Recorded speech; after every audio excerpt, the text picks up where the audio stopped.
Look, I feel like we have to recognize, and we're beginning to recognize, that we're in a brave new world of alternative media. And if we have confidence in our message as Democrats, we have to be willing to take that message to every corner of the alternative media ecosystem. We could no longer afford to see that to the political right in America. And that to me was one of the great strategic miscalculations that the Harris campaign made in the 2024 election. We have to be radically accessible and available to alternative media outlets. David Pakman brought on a fellow Democrat onto his show that I'm sure he thought this was just going to be a Democratic slurp fest, as they normally do whenever David Pakman brings on another Democrat or anyone like him, you know, Destiny, Hassan, anybody who brings on a second Democrat, and they just talk about how great Democrats are. Really, they don't even talk about how great Democrats are anymore because they can't. It doesn't make any sense, but they just talk about how horrible Trump is. That's the only thing that they go to. But this time, this Democrat goes on David Pakman's show and actually shuts him down on a couple of different topics and tells him why the Democrats are doing so poorly right now. Let's get into this clip here where David Pakman gets silenced on his own show here, the David Pakman Show. Are there clear leaders of the Democratic Party right now in your mind? Because I've asked this question of a number of different folks, and you know, I get that at this point in time, in this point in the election cycle, there's maybe reasons to be cagey. But are there names that strike you right now if someone said who is or who are the leaders of this party? What names come to mind, if any? Look, we have a deep bench of talent, right? We have legislative leaders like Hakeem Jeffries, but we also have, you know, strong governors like Wes Moore and Josh Shapiro. We're going to have a deep bench of talent that's going to reveal itself in the 2028 presidential election. So, you know, the Democratic Party at the moment has no single leader because we have no president. We have no Democratic nominee, right? We have no one who's going to rival the bully pulpit of a sitting president, much less someone like Donald Trump, who knows how to dominate the airwaves. So I don't worry about that. I think we have a deep bench of talent, and it's going to reveal itself over time. I want to talk a little bit about what's going on with tariffs and the stock market up, down, mostly down, and some of the other concerning economic indicators that we are seeing. Without betraying any confidences, right? Behind the scenes, to the extent that you're talking to your Republican colleagues, do they believe this is a little pain to get to the pot at the end of the rainbow? Or are they concerned about what they're seeing in terms of this erratic economic policy from the White House? It varies, but I sense to the extent there are normal Republicans, I sense real concern and anxiety about the actions of Donald Trump. But again, the Republicans are no longer a normal political party. It's become a cult of personality around Donald Trump. And the average congressional Republican lives in fear of Donald Trump and will never cross him, will never critique him. What I found striking is when Donald Trump was claiming the authority to defund whatever program he wishes, whenever he wishes, for whatever reason he wishes, when he was attacking the spending power of Congress, you had the Republican chair of the Appropriations Committee seeming to suggest that maybe the president does have the power to impound funds. Like, it was just remarkable to see the appropriations chair ceding his own authority to an overreaching executive. One of the things that's notable is that every principle. I find that pretty funny how people like David Pakman and this guy, they'll say things like Republicans fear Donald Trump. As if, like, maybe that could be somewhat true, but that's kind of just how politics has worked for a really long time, right?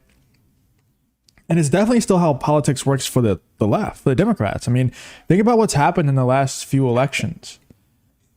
It's on a whole nother scale versus what Donald Trump has done. And here's what I mean by that. In the 2020 election, there was a lot of different Democrats who were vying for a spot to run against Donald Trump.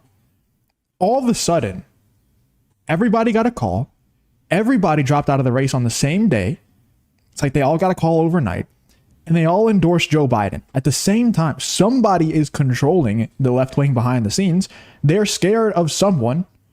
2024 election, the same thing happens with Kamala Harris. All of a sudden, everybody, not just everybody, decides to endorse Kamala Harris, but Joe Biden is basically forced to drop out of the race. We all know that Joe Biden didn't want to drop out of the race. Joe Biden didn't write that resignation letter. The fact that there was no speech given by Joe Biden is the weirdest thing ever, until like 2 weeks or 3 weeks later, whatever it was.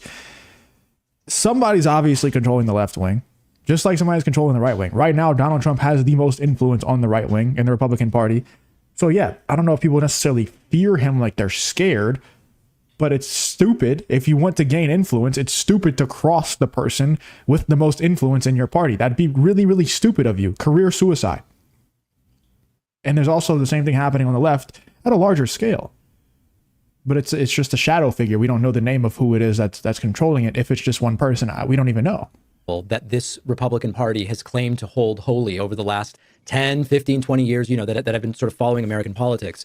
It goes out the window when it's inconvenient, completely out the window. Concept of conservative, smallest possible government goes completely out the window when all of a sudden they decide, actually, we have 10, 20, 30 things that we want government to get involved in newly that it hasn't been involved in before. Given this complete lack of real principles, how do you negotiate with folks where you don't really even know what they will or won't support at any given time? Are these people you can even work with, I guess is the question. We have no choice in some cases, but you're right. The overarching principle of the Republican Party is Donald Trump. The unquestioning loyalty to Donald Trump seems to trump everything else. And so, we have trouble negotiating with a party that is no longer functioning as a political party. It's become a religion in the service of Donald Trump. And Republicans are willing to discard conservative principles and frankly lie. Republicans pass a budget resolution that cuts up to $880 billion from Medicaid. And then they lie about it. They pretend, it will have no impact on Medicaid, or it's only about fraud, waste, and abuse, which is an outright lie. One of the areas where I think they're just crushing us, and this is what I hear from so many in my audience, is that it's not feeling very cool to be on the political left right now. And one of the things we learned during the last 3 months of the presidential campaign was that this whole environment that MAGA has built, where the influencers are hanging out by the pool at Mar-a-Lago, and they're hanging out on Nelk Boys and all of the podcasts, they've really created an environment that's not just media ecosystem, but there's a sort of vibe there that seems cooler to be a part of, even if the policies are a disaster, even if they don't know or care what the policies are. Well, the reason for this is I don't even think it's the fact that the Republicans are cooler than Democrats. The Democrats are also trying to be cool at the same time. Like, look at the entire Kamala Harris campaign. All it was her trying to be cool. She was desperately trying to be cool by bringing on Megan Thee Stallion on stage to twerk and going on the Call Her Daddy podcast and all this other BS. The reason why why it works for Donald Trump is because he's able to be authentically himself in these places. Whereas Kamala Harris gave Joe Biden and all the other podcast hosts all these stipulations. You got to come to our studio where we're going to build a set specifically, geared towards Kamala Harris. You got to give us full editorial control over the entire podcast and all this stuff. Right? So if all that's happening, and then versus Donald Trump, who's just willing to go on anybody's show. He went on Aiden Ross's live stream. It wasn't even a pre-recorded podcast where he could say, hey, I really messed up there. Could you edit this out? It was a live stream, completely live. No problem. He was dancing, everything. He was just having fun. And so both sides are trying to be cool, but it's only working on one side because only one side is able to be authentically themselves. Whereas the left wing, I don't want to go too hard on certain people, but the left wing knows for a fact that they're lying to their voter base. And to an extent, of course, the right wing is also doing that. Okay. Every politician lies. I'll never trust any politician ever. But the left wing knows that they're completely trying to fool their voter base into voting for them. Just because, hey, we're not Donald Trump. Hey, I'm not Joe Biden. And there's nothing else. Nothing else is a reason to vote for these people. And they know that. So they can't go on these shows without all these stipulations because they're going to get asked hard questions that they don't have an answer to, versus any hard question you want to ask Donald Trump. Hey, go ahead and ask it. You might not love his answer, but he's going to at least answer it. He's going to have an answer for it. And I'm not really hearing anything from anybody I'm talking to about what the left can or should be doing right now to try to take back some of the cultural cachet that the right successfully weaponized to win everything in November. What do you think should be done? Look, I feel like we have to recognize, and we're beginning to recognize, that we're in a brave new world of alternative media. And if we have confidence in our message as Democrats, we have to be willing to take that message to every quarter of the alternative media ecosystem. We could no longer afford to see that to the political right in America.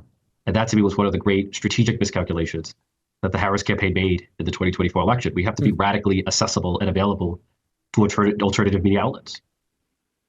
And that's the key phrase, what he just used right there. If we have confidence in our message, then we need to go take it to all these alternative media outlets. The problem is you don't have confidence in your message because your message is empty.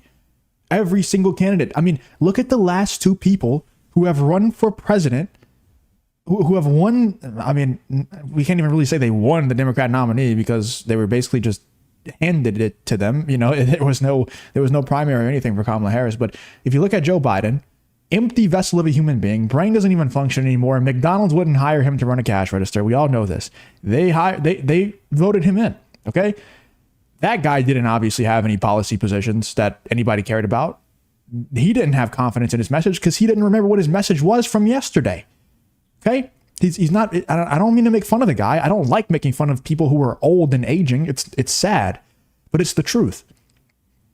Kamala Harris was asked many times, giving many opportunities to reveal what her policy positions are. What is she going to change about the country? What is she going to do differently from Joe Biden?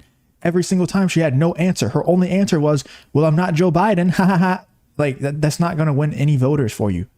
And it doesn't show confidence in a message at all. The message is just empty from Democrats. Now, where things get scary is if they start listening to people like these alternative media hosts. Like if they start listening to people like David Pakman or Anna Kasparian, or even, I mean, Gavin Newsom's starting to change his policy positions on a lot of things, and especially on like the cultural things. He's starting to change his positions on.